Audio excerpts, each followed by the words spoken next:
Hello and welcome to another edition of Sree's Sunday New York Times Read Along. My name is Neil Parekh. I am the guest host today. I'm also the executive producer. I will be wearing multiple hats. As someone put it on Twitter, I'll be a one-man band, but we'll figure it out as we go. Sree is out of town this week, and this is the new format that we're doing with the show, where we don't have a guest usually. We'll be focusing on just the newspaper.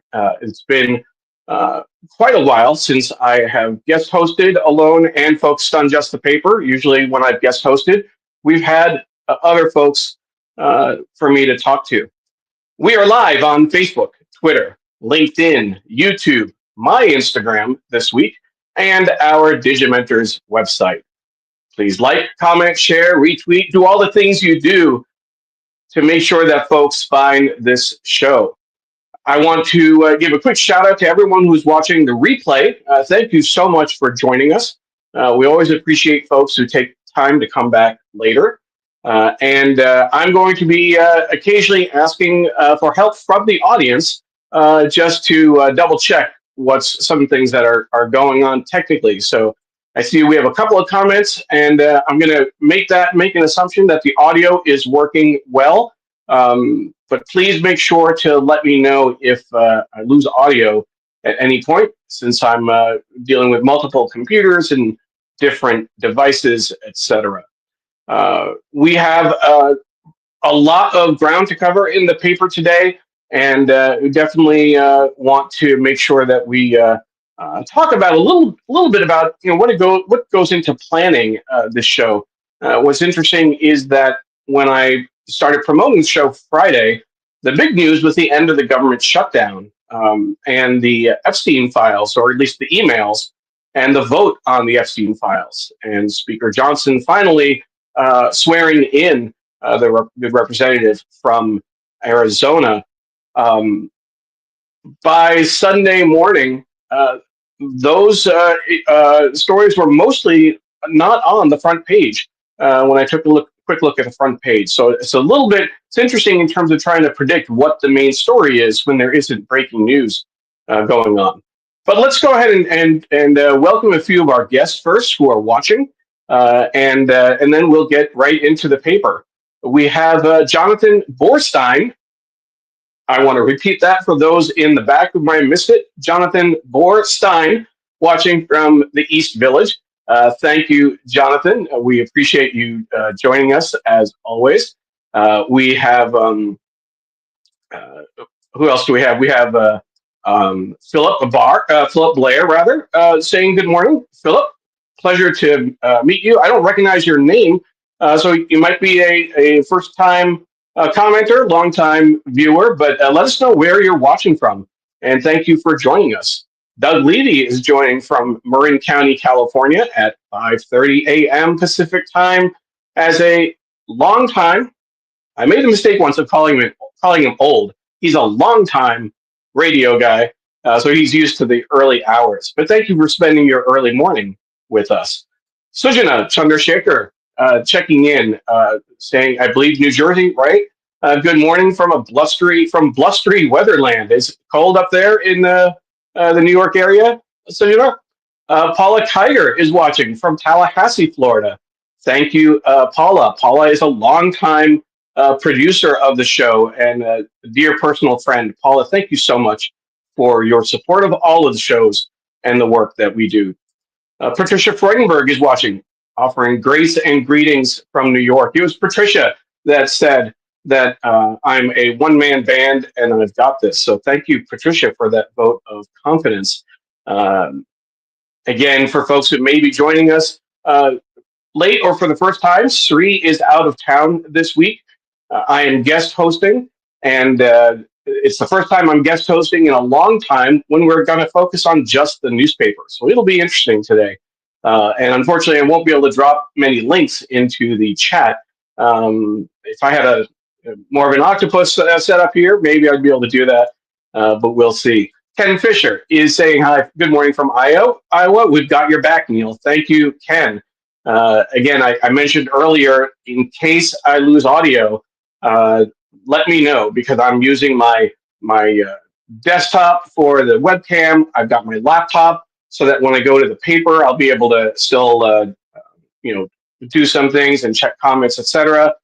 But I'm actually my audio is coming through from my phone, and that phone is going to be the screen is off at the moment until I get to the newspaper. So a lot of things going on, but we'll make it work. Um, and Jonathan says, so far I'm loud and clear. Thank you, Jonathan. Philip says we hear you as well. Good on YouTube. Uh, my mom saying good morning from Hastings on Hudson, New York. It's been a while since I've been able to do this on air properly, but hi, mom. Hi, mom. And I want to assure you that I actually don't only talk to her on Sunday mornings. I do actually call several times a week after dropping my daughter off at school for a quick early morning phone call. But it's always great to have my mom watching uh, these shows. And my longtime radio guy says the audio is good. Stephen Kaplan saying, good morning, Neil. Wonderful to be here and looking forward to this new read along format. Looking good, my man. Thank you, Stefan. And Stefan just came back from an incredible trip to Romania, if I'm not mistaken, where he's there over Halloween. Incredible picture, Stefan. Great work. And I know that you were sick for a bit coming back. I was sick as well last week. I hear you. It's definitely not a lot of fun to deal with that. Um, what else? Who else do we have watching?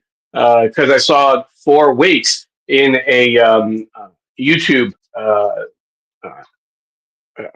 ID.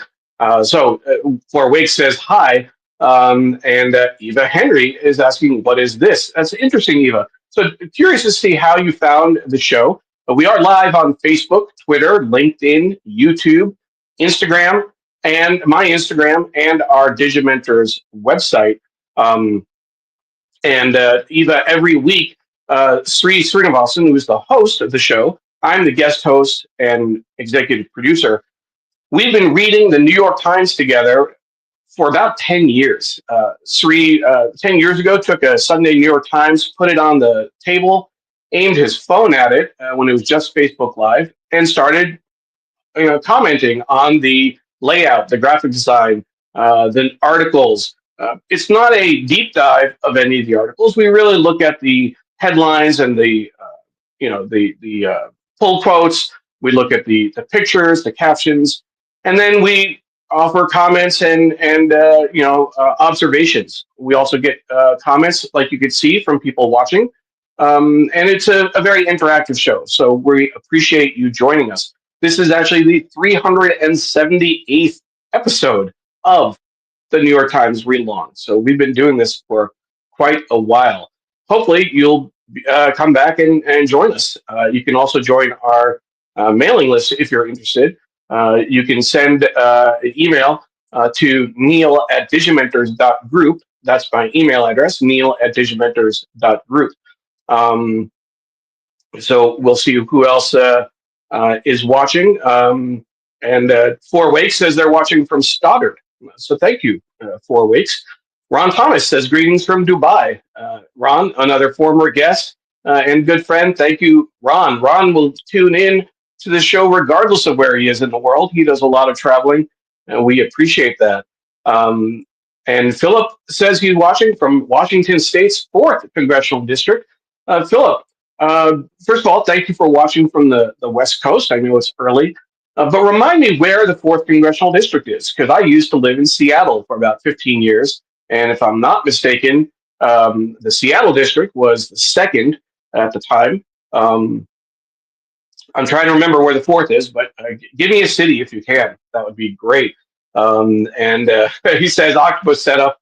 That would be funny. It'd be cool to have 8 independently thinking arms working in harmony. Hey, I'd take just an extra arm, but if I had a third arm coming out of my back, I figured it'd be an AI generated image or something. But we'll see. We'll see what we can do. And Sujana is saying that, Ron, when you come to the New York area, pack an extra bag of those dates stuffed with almonds and covered in chocolate, Dubai chocolates. Absolutely. And Sujana is also watching on Twitter. Thank you for reposting that, Sujana. Appreciate that. And I'm going to be checking real quick. For some folks on LinkedIn, we don't get the name and picture with the image that comes through. So I have to do a little bit of detective work. And it's Layla Pinto who's watching from on LinkedIn and says, been a long-time reader of the New York Times. I'm at the gym, so listening while working out is awesome. That's great. And I want to say, Layla, thank you so much. And it's a great way to remind folks that in addition to the video format that we have, um, there are two things.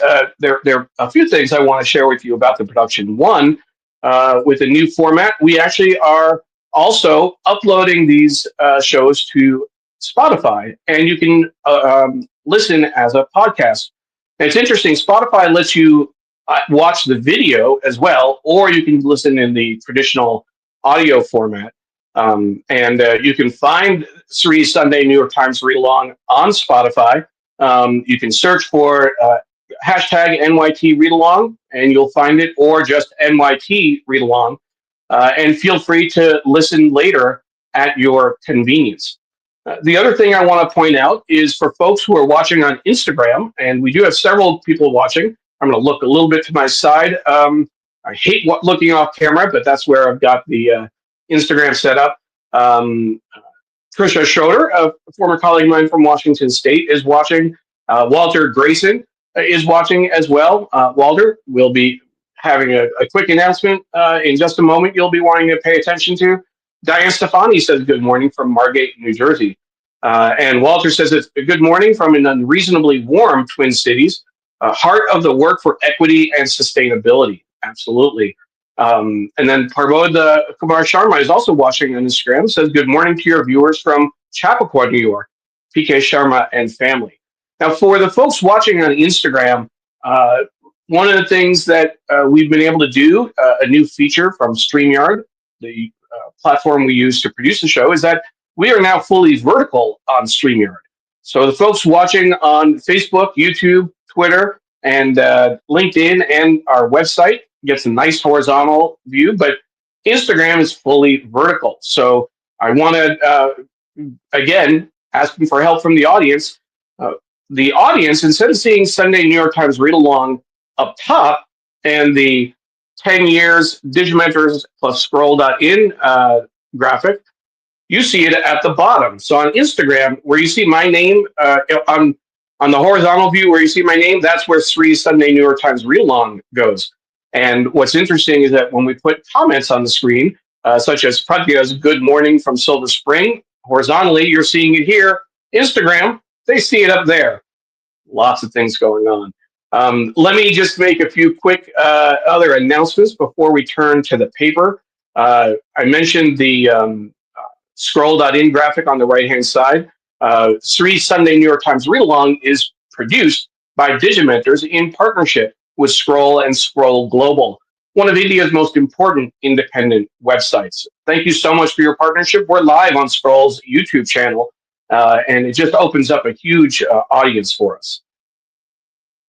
We also want to acknowledge our sponsors. I mentioned Walter earlier. We have two New York Times read-along sponsors. The first, Muck, longtime sponsor of the show, but the Graphic History Company, Walter's company, joined us this year as a sponsor with our new format. So thank you so much for your support, Walter, and to the Graphic History Company for your support of the show. And as we're talking about the Graphic History Company, I want to give you a heads up on Volume 2 of the Graphic History of Hip Hop, which will be coming out soon. You can sign up for updates at graphichistorycompany.com. That's all one URL, but I want to make the font big, graphichistorycompany.com. And watching on Instagram, Sujana switched over real quick, and her line was, I was right about Instagram. Totes Vert. Sujana, you're so cool. You're so with it and hip. Totes Vert translates as totally vertical, in case you were not familiar with the lingo that the youngins like Sujana throw out there. But thank you, Sujana. I'm glad that you were able to take a look and see what that looks like. Um, the show, of course, is produced by Digimentors, the consulting firm that Sree set up and that I'm proud to work with him on. We do digital marketing, events and digital programs, strategic communications, trainings, and workshops, and a lot of work on AI as well. So that is a lot of preliminary work. And for folks who have joined us, there's some new kind of features and new announcements. And again, for folks watching on Spotify or watching on Spotify, great. If you're listening on Spotify, I will do my best to narrate, more and describe more, and not rely as much on the visuals. But particularly, I know that some people who are joining us on Facebook might put the phone down and cook breakfast. So it is always a good reminder to show to describe what we're seeing. And let's see where Mary Curtis is watching. Not so good morning from Charlotte.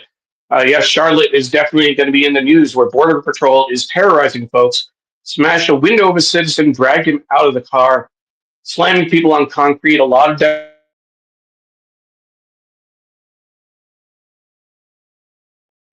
scary times indeed.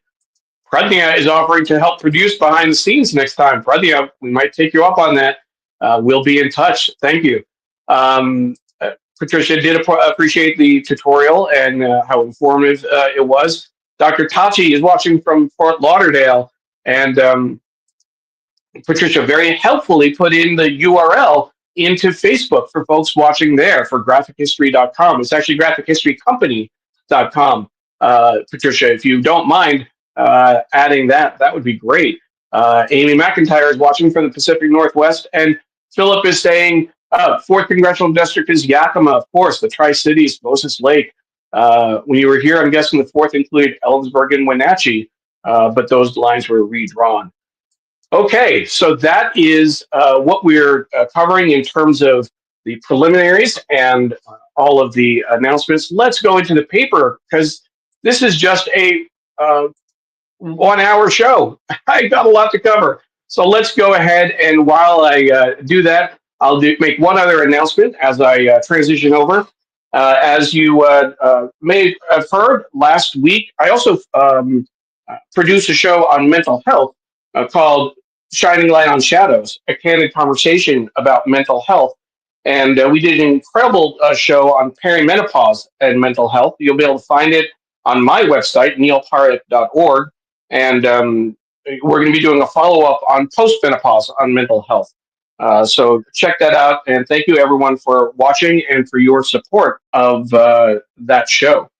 All right, so let's see if I can make this transition to the newspaper. I will stop this camera here and turn on, and boom, there we go. There's the paper. Now, I always like pointing out that the ads. This is a Ralph Lauren cover. It's a wraparound ad for the newspaper that was on the front page. So that was interesting.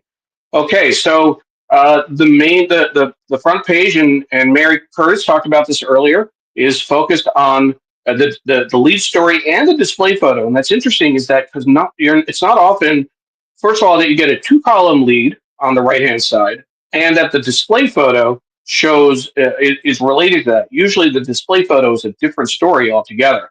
So this is the display photo, and this is the lead story. Homeland's core missions disrupted by deportations, a sharp pivot from combating terrorism, smuggling, and child exploitation, which is really interesting. And they chose Stephen Miller as the headshot that goes with that, the architect of a lot of Donald Trump's policies. A quick note for those watching on Instagram: the alignment.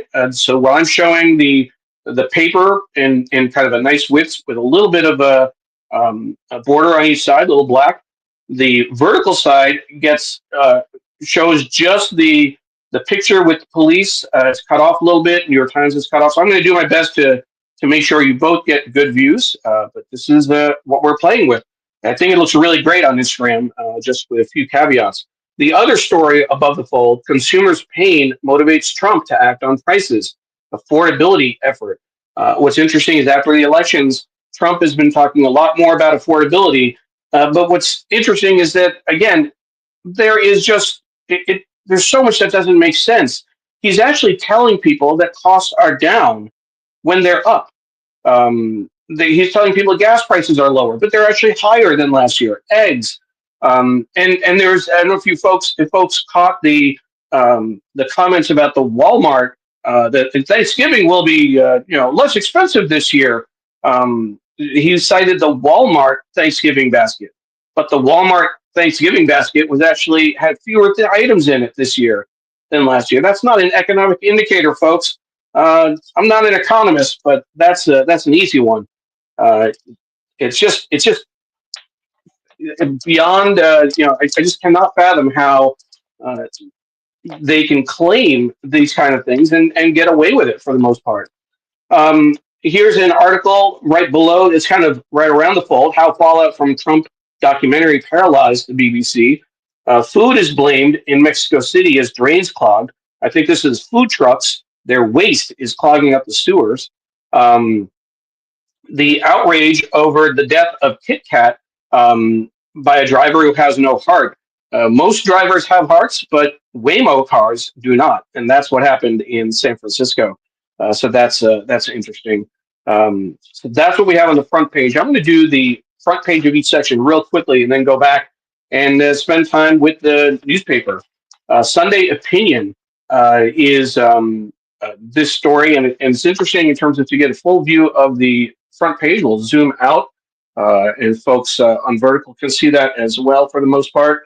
The U.S. military bombed this boat, which is which the government alleges uh, was transporting drugs in the Caribbean overnight on October 24th. It is one of 20 such strikes the Trump administration has conducted since September. And there's a picture, unclassified image of the attack. And then the headline: "Launching a drug war won't solve America's fentanyl crisis." Um, so that's interesting. This is I'm really looking forward to this story. The post Cold War era has ended. What should we call this one? Um, and here's the first reference to the Epstein files, as I mentioned earlier. The newly released Epstein emails leave a few questions unanswered, such as why doesn't Trump want more disclosure? It was interesting that on the front page there was no reference to the end of the government shutdown or to the Epstein files. So it shows how difficult it is to predict the news, to predict what's going to be uh, the focus a few days out. This is the Sunday Business: the man yelling iceberg on the Hollywood Titanic, and that's the view of the front page. The journalist Matthew Bologna has grabbed industry power brokers' attention by telling them their power is in decline. Hollywood certainly, in terms of especially with the pandemic, people just aren't going to movies anymore. Sports betting as a lifeline for college athletics.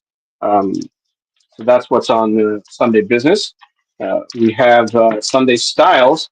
It's interesting that this is in the Styles. I'm just looking at the picture, but we'll get below the fold in just a moment. Another Kennedy enters the fray. Um, John F. Kennedy's grandson, Jack Schlossberg, is running for Congress. He says he's not for all tastes. It's a Maureen Dowd piece.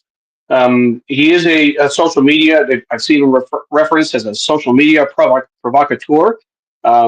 But an article about him entering a congressional race for Jerry Nadler's seat in New York as the cover of Styles instead of in the news section. Hopefully, I'm sure it was in the news earlier in the week. I'd be curious about what they say in the style section. And then there's no place like home for this jacket. Judy Garland wore it for a 61 concert at Carnegie Hall. After a long odyssey, it's back. There's the jacket, or a detail from the jacket. Arts and Leisure is again, you can't tell which what city this is, but it looks like, I don't know. Let's see. Take a look. It is more than a museum. The newest installation of a Harlem institution helps redefine 125th Street. So that's what we're looking. It's in Harlem there. I would not have guessed that in terms of the view. Um, this was interesting when I looked through when I was setting up the paper. This is not the magazine, folks. Oh, this is the other side. It's Google Shopping Holiday 100. Um, I've not seen that kind of a insert before. It looks and feels like a magazine, and it's an advertisement. Shop Google 100's trending products of the year and Ciara's favorite on the list. So that's an interesting advertisement. We'll set that over there. There we go. A little bit of Hamilton, the book review cover. Angelica, Eliza, and Peggy, if you know from the song in Pride and Pleasure, the biographer Amanda Vale tells the story of the Schuyler sisters, three complex women who lived with warmth, humor, and insight. And the relative sizes of the pictures show kind of where the history has focused its attention. And of course, in Hamilton, Peggy is kind of an afterthought intentionally. New York Times Magazine, her desire to be a new mom again at 65 led to felony charges and a custody battle like no other. That's the cover story in the magazine. We'll set the book review over there. And there's also a tea magazine, which we've never really spent time with. But this is the New York Times Style magazine focused on travel. But it says here, flour, sugar, butter, a world of pastries. Interesting. So you travel and cooking at the same time. That is the overview of the paper. Let's take a look at what comments have come through while I was focusing on the paper, and then we will get to the rest of the stories. Let's see here. Scrolling back. Good morning. Valerie says good morning from Greenwich Village. Thank you, Valerie. Apollo is watching from Philadelphia. My mom says the picture looks perfect. That's great. Deborah is watching from Fort Lauderdale. Deborah, thank you so much. And Philip says, I noticed some of those uniforms saying Bureau of Prisons. Unsettling to see that in neighborhood snatch and grab ops. It was already unsettling, but we don't think of our homes as prisons. Absolutely. Kevin Kissinger says that in Maryland, I pay $2.79 for gas. That's a pretty good price. I think it's a little higher here in Northern Virginia, where I'm based. But it's the question is, how much were you paying last year at this time?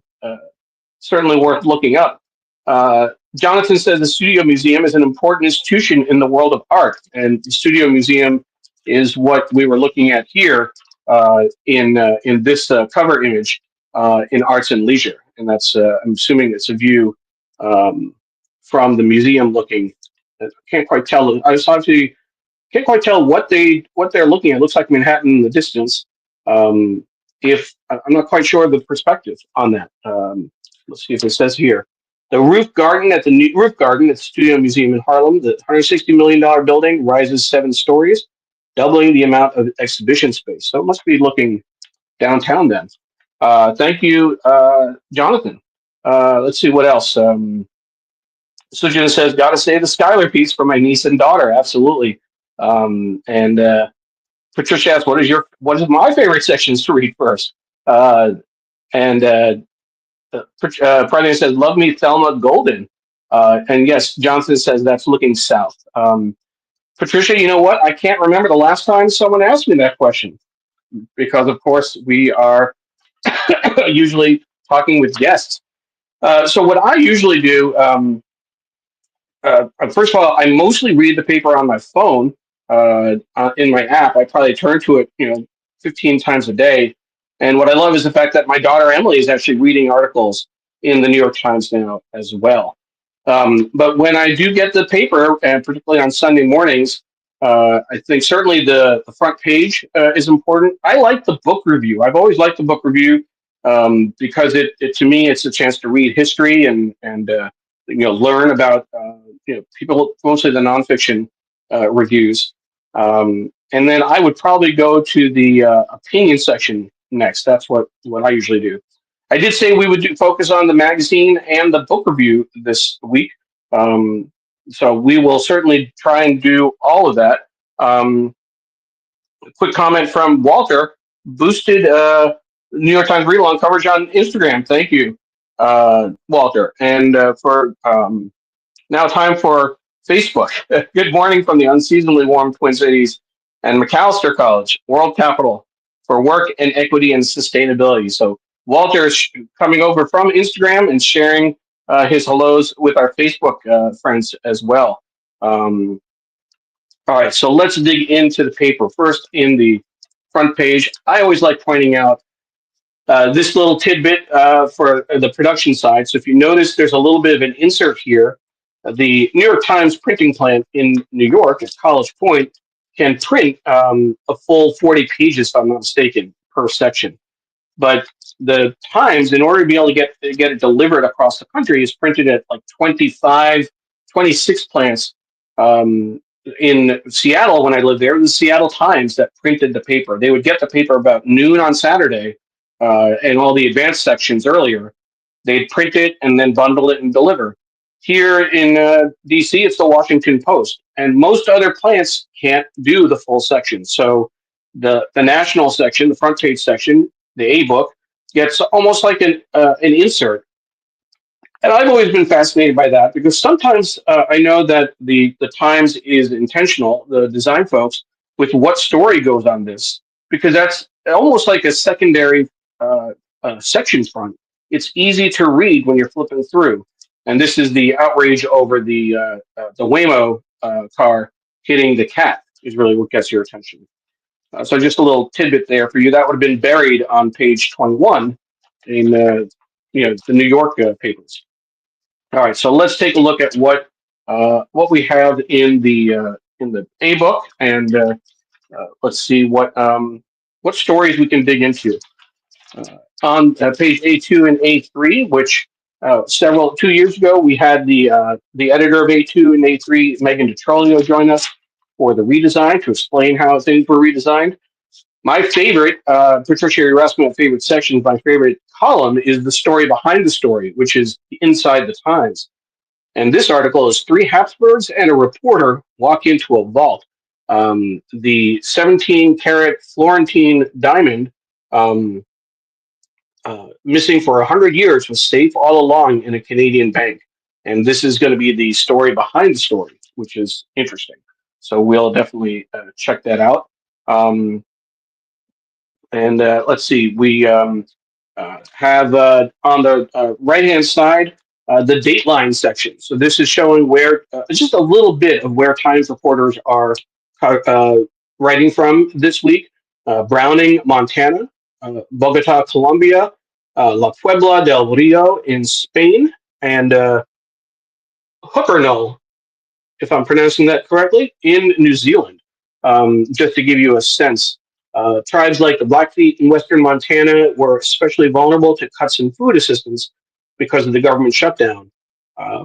Few leaders have taken on President Trump as openly as President Gustavo Petro of Colombia. These are just like the headlines. Jason Horowitz interviewed Jose Antonio Morante Camacho, the renowned bullfighter who ended his career last month.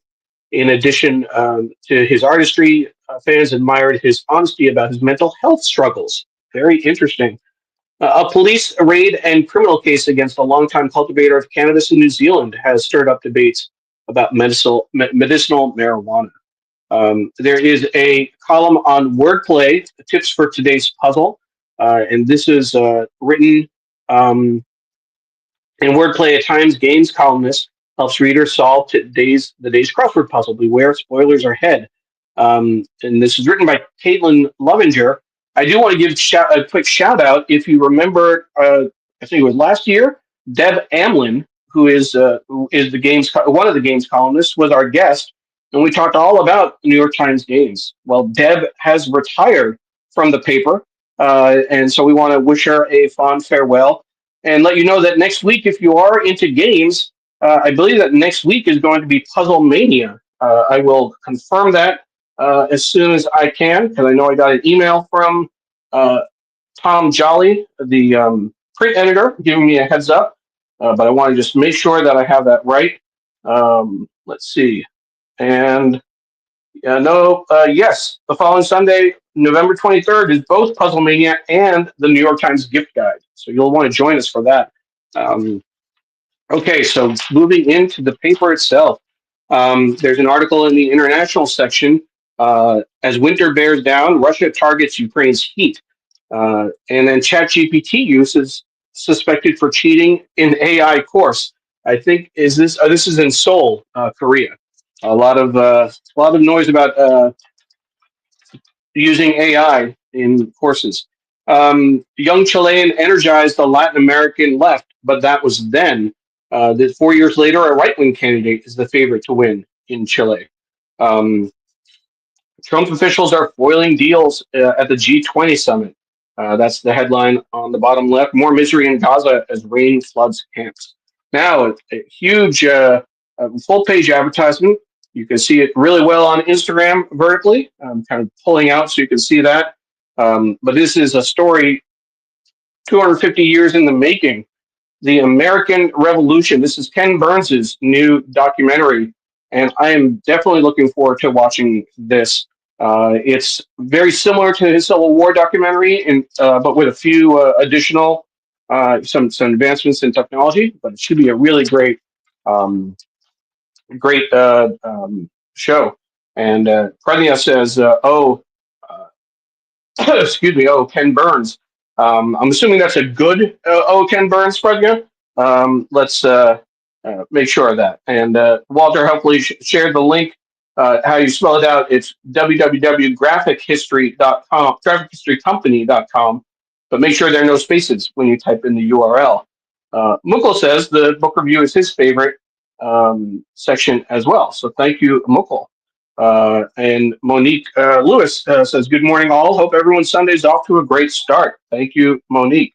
All right, so what else do we have? This is Pope Leo urges film notables to redouble focus on social justice. Speaking of Pope Leo, Walter, can you remind us where Pope Leo went to school? I can't remember offhand. Somewhere, and he's American, somewhere in the States, but Walter, if you're still watching there, where did Pope Leo go to school? Help us out here.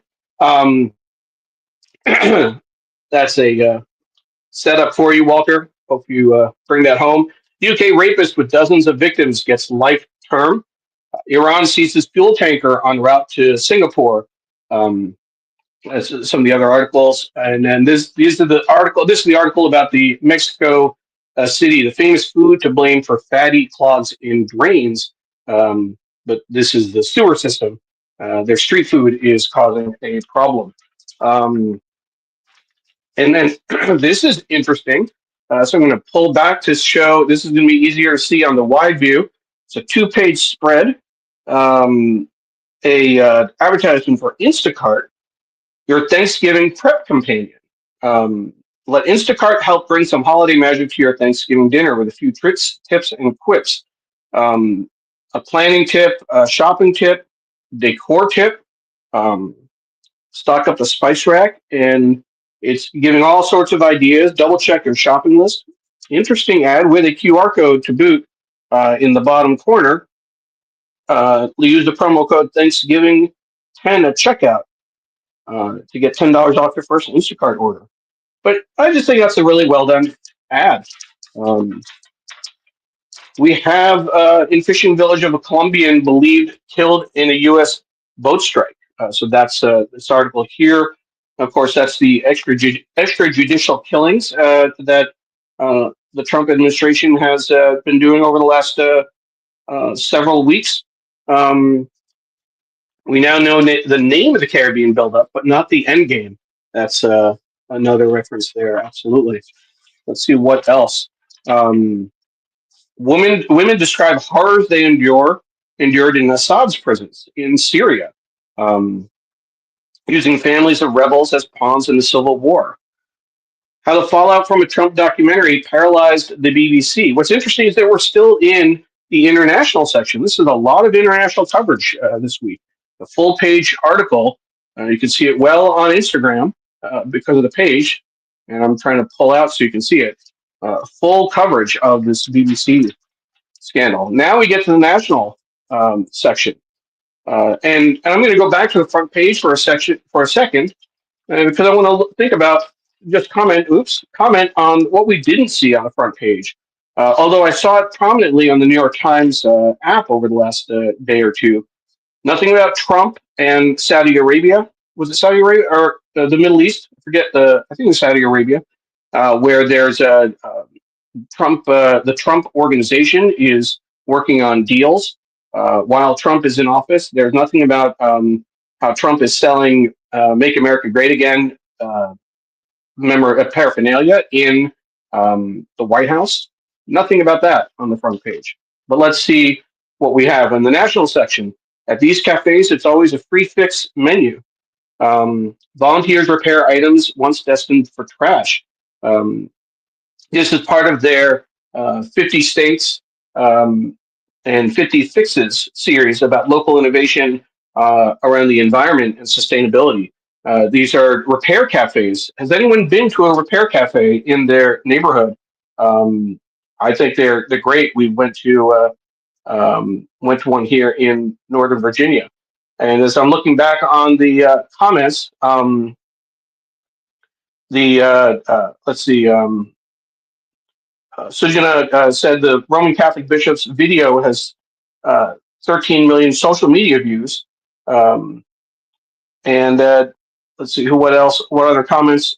It was my mom that answered that question for you, Walter. Villanova. Walter also went to Villanova. I was trying to set him up. But yes, Villanova is where Pope Leo went. And let's see, Pradnya said, I had the honor of meeting her when I was an intern at the Whitney, and she was a relatively junior curator there. And I'm not sure who the reference is to. Sorry if I missed that, Pradnya. And Dr. Tachi says she's never heard of a repair cafe. You should check it out. There might be one in your area. They may go under different names. And Deborah says she lives in Asheville, North Carolina. Okay, have one in Asheville, Carolina, rather. I assume that's a repair cafe. All right, so let's see what else. FDA curbs drug linked to deaths of two teens. Consumers' pain motivates Trump to take action on prices. And Trump raced with longtime ally Green. This was an interesting story if folks caught this over the last 2 days. Marjorie Taylor Greene, who had been a full-throated Trump MAGA supporter, has actually been criticizing Trump for quite a while now, focusing on the Epstein files. And he's over the weekend or yesterday just called her wacky, called her Marjorie Traitor Greene, and promised to support someone in a primary against her, which Marjorie Taylor Greene has been way out there and way crazy for a long time. I'm trying not to say that, go Marjorie, but go Marjorie. Is that what we've come to? Is that we're celebrating people like Marjorie Taylor Greene because she's willing to stand up to the president? These are strange times indeed. Dr. Tachi says that she's glad that there are two streams on YouTube, and that's right. I forgot to mention we haven't actually experimented with that before, but we have both the horizontal and the vertical stream on YouTube. So again, a interesting production tidbit. Here's the continuation of the front page article. Homeland's core missions are disrupted by deportations. And this is, you can see the article here. It's heartbreaking. You can't say you care about kids when you're diverting actual resources that are protecting children. Absolutely. And this is, again, so it's a 2-page spread. You see the picture of Stephen Miller here, the White House Deputy Chief of Staff and architect of the president's deportation agenda. Here's a letter details pressure forcing ouster. James Ryan, former president of the University of Virginia, wrote that the call for him to resign felt like a hostage situation. And Professor Bard from teaching a class, "Make America Great Again," was cited as white supremacy. And this was professor's lesson came to light after an Indiana University student filed a complaint with the U.S. senator. And then the back page, but it kind of continues with I mentioned earlier, that split life in a cultural crucible. U.S. college students share their hopes and concerns. That's an interesting feature. Just it doesn't seem like it's connected to anything in particular. Just a um, nice piece highlighting college students and their concerns. So we'll check that out. Um, and I see Deborah has shared a link in Facebook to the Repair Cafe in their area, in her area. And my mom says Marjorie Taylor Greene has guts. She's still crazy though. That's the scary part. She's still scared, still crazy. Um, what else do we have? So in the rest of that A book, it goes to the story about ICE and a report finds violations by former governor of the Fed. Um, this is interesting. Man bringing a baseball bat to Hubba's office is arrested. Law enforcement officials said on Saturday night they arrested a man who last week brought a baseball bat to the office of Alina Hubba, the acting U.S. attorney for New Jersey. This has been very controversial in terms of who was running that office. But another example of political violence. This is sports. In outside of New York, sports is not its own section. It's just got about 2 pages, and of course, the New York Times had uh, discontinued their sports desk. Most of these stories are from the Athletic. Excuse me. This is a full thing around football. This is an article about Aaron Judge winning another MVP and comparing him to Derek Jeter. Of course, as you know, I'm a huge Yankees fan, so I will definitely take a look at that a little bit later. Um, and this is comes to the end, and then we have the obit section, another great section we haven't spent time on recently. You can always learn a lot from the obit section. For example, Sharon Camp, mother of Plan B, the morning after pill, dies at 81. um, to bring an emergency birth control method to market, she started her own company. And then Elizabeth France, 84, versatile Tony-winning actress. Neil Simon saw her on stage and asked her to be in Brighton Beach Memoirs. So that's an interesting. And then you have the paid obits over here. And then again, for folks in the New York area, you get a full metro section. I get 2 pages. Accusation of desecration put a life's work in jeopardy. That's a Japan seeks extradition of a Manhattan doctor. For Queens, a win-win in Mamdani's victory in the mayoral race. From the flyover borough to the epicenter of everything is where Queens goes. Okay, so that's it for the A book, and it's 9:20, and I'm supposed to keep this to an hour, right? Why did why did we say that we were going to make this an hour-long show? It's not easy at all. I want to check uh, any more comments. Philip says, here's hoping Representative Thomas Massey can help write Marjorie Taylor Greene's sales, so to speak. Absolutely. And we have Queens has been the epicenter for foodies for quite a long time. And then we also have a comment on LinkedIn that I'm trying to figure out. And it's not coming up for me. I'm going to have to refresh the screen. It's where I can find out because I always want to know who's commenting when we can't see their picture. There we go. It is my good friend Walter. So Walter jumped over to LinkedIn, but for some reason his name and picture didn't show up. So I had to check on another monitor. All right, so let's quickly look through. I said I was going to look at the book review, so I'm going to go to the book review first. This is Angelica, Eliza, and Peggy, the Schuyler sisters. So that's certainly going to be a article I want to read. I know my daughter is a huge Hamilton fan. And in fact, when we were on vacation in Connecticut, we went to a bookstore in uh, on the shore, and I'm blanking on the name now, but it was a huge. The bookstore actually had opened three different locations, and was phenomenal. And we bought a biography of the Schuyler sisters there.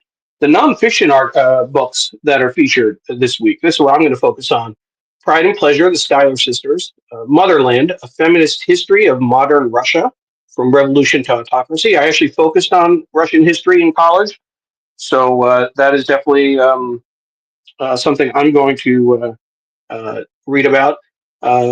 True Nature, The Pilgrimage of Peter Matheson. Um, the Zorg, A Tale of Greed and Murder that Inspired the Abolition of Slavery. Yes, that's the ship that, if I'm not mistaken, that's a ship where the slave traders threw the slaves overboard.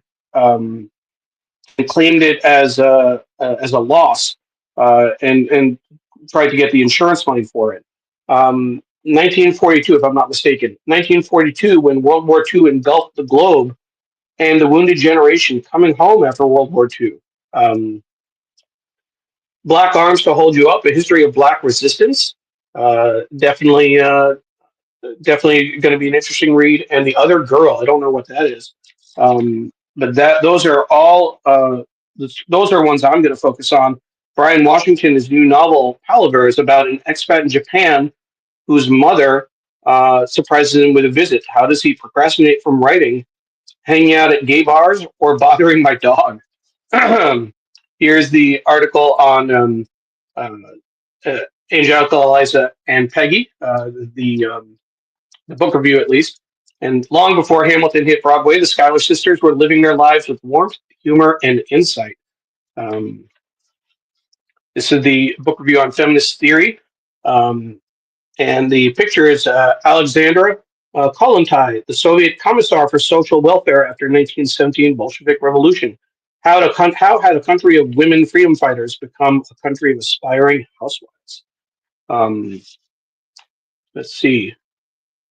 This is the Zorg. This is what I thought.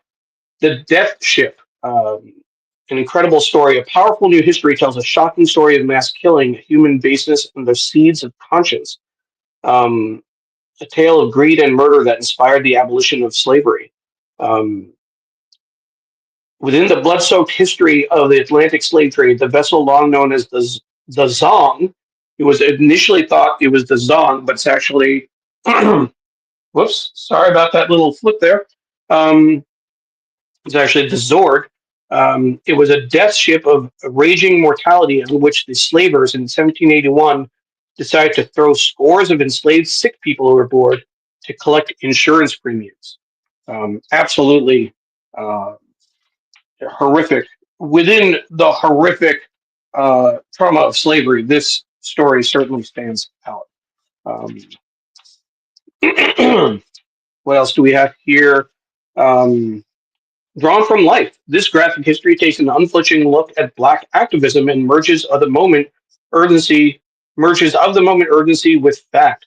So couldn't tell that it was a graphic history in when I was looking at the table of contents.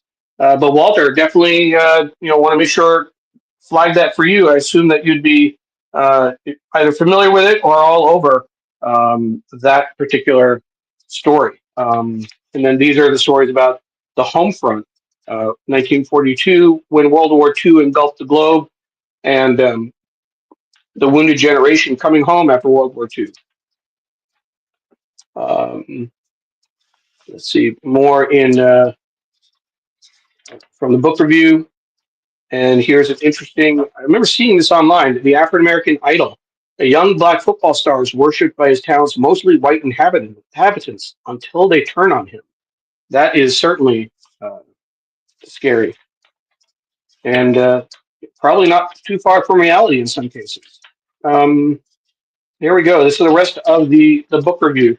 And again, for folks who are listening on Spotify, we're doing our best to describe what we're seeing and not rely just on the visual. But on Spotify, you can actually watch the video, which is pretty cool. We have just a few minutes left. We're going to try and keep it to the hour.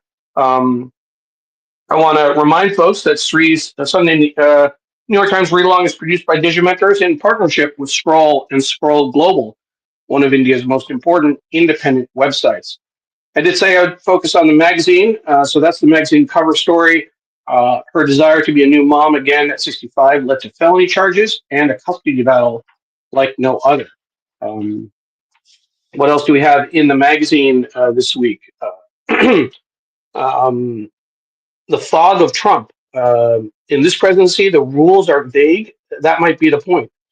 An escape from no man's land, as aerial drones turn Ukraine's front lines into a hellscape, ground drones are bringing out the dead and wounded. That's interesting. I hadn't heard about that before. Um, Here's a book, Honest Love Stories. It's an advertisement in celebration of 20 years of the New York Times Modern Love column.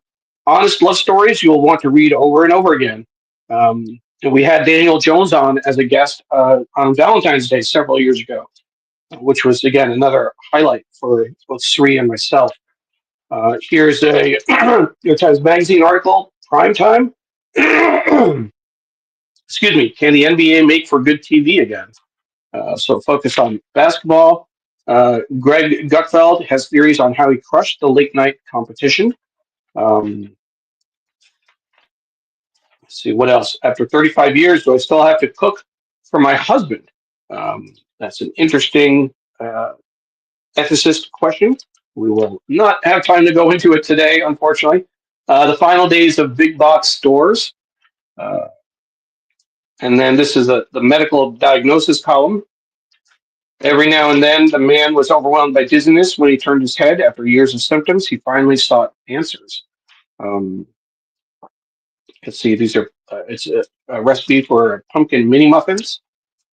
And then this is the cover story on the woman who wouldn't stop having children. Even at 65, Mary Beth Lewis was determined to grow her family. She ended up with felony charges and an unprecedented custody battle. That is interesting. Let's see, what else do we have here? So let's check out the graphic design on this one. You can see on the left-hand side, the fog of Trump in this presidency. The rules are vague. That might be the point, by Matthew Purdy, illustration by Ricardo Tomas. But to try and describe this for folks who might be listening, it's just that text on a white background on the left, and the text is not left aligned by any means, nor centered. It's kind of in a zigzag going across the page, kind of back and forth. And it's interesting, the headline is in black, but then the rest of the text describing the article and the byline is in red. On the right-hand side of that is the image, which is an image of the American flag, but it's all pixelated, which is interesting as well. And they repeat some of that kind of jagged alignment for a pull quote. None of Donald Trump's edicts have deployed vagueness as effectively as his attack on DEI. This is Escape from No Man's Land. This is the Ukraine story, I assume, with with drones. And let's see what else we have in the magazine as we bring this show to a close. Anything else in here? Looks like we're mostly looking at ads at this point. So that will be that for the magazine. We'll leave the book review on top to make sure that I get to read it. As a reminder for folks, we want to thank and acknowledge our sponsors, Muck, longtime sponsor of the New York Times Read Along, and Graphic History Company, who joined us just recently. Walter Grayson, Tim Fielder, and Christina Hunsbrook are behind the Graphic History Company. Thank you so much for all of your support. And if you are interested, make sure to go to the graphichistorycompany.com website and sign up for updates so you get volume 3 of the graphic history of hip hop. I am back at the desk, and we made it to the hour. At least catch up on some of the comments that I wasn't able to get to when I was looking at the paper. Let's see. I think this is Walter saying on Russian history. Read more from James Hyson and new work by Masha Fedorova. Uh, and Mukul says it's a fascinating book review of the motherland of Russia.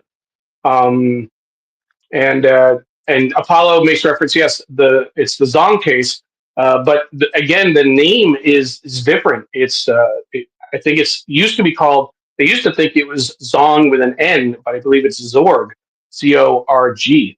Um, and let's see who else. Um, Sujana asked, "What's missing? Articles about the president's obvious mental and physical decline."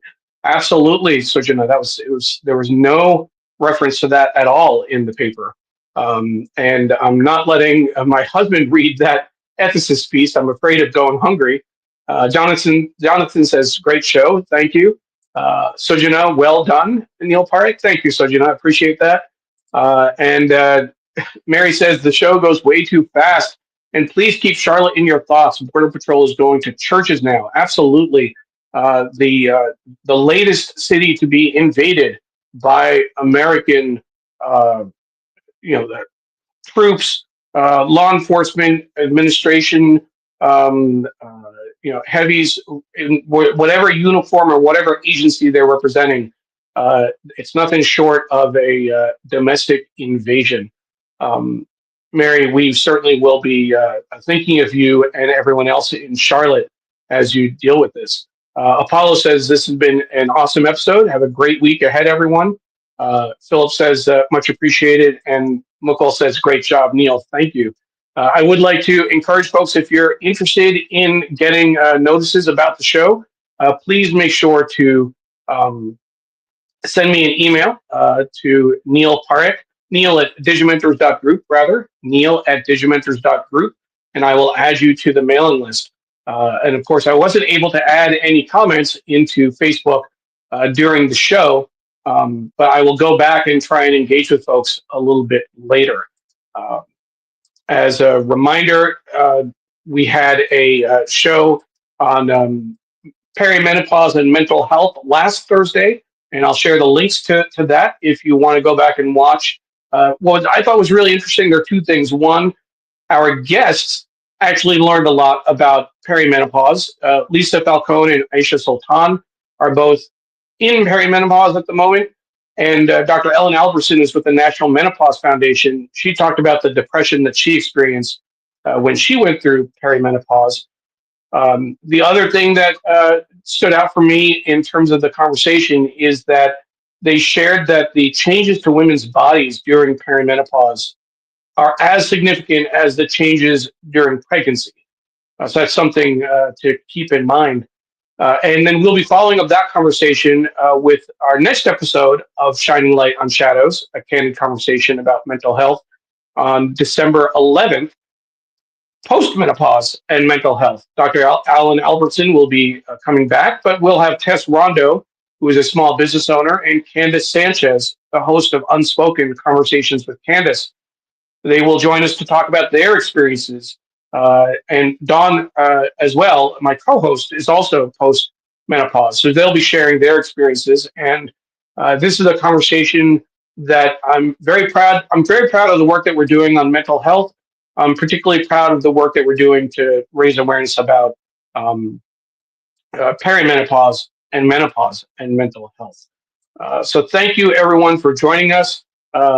Dr. Tachi says, thank you. This is a great show. Appreciate that.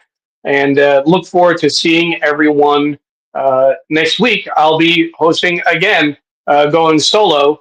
And then Sree will be back with us for a bit after the Thanksgiving holidays.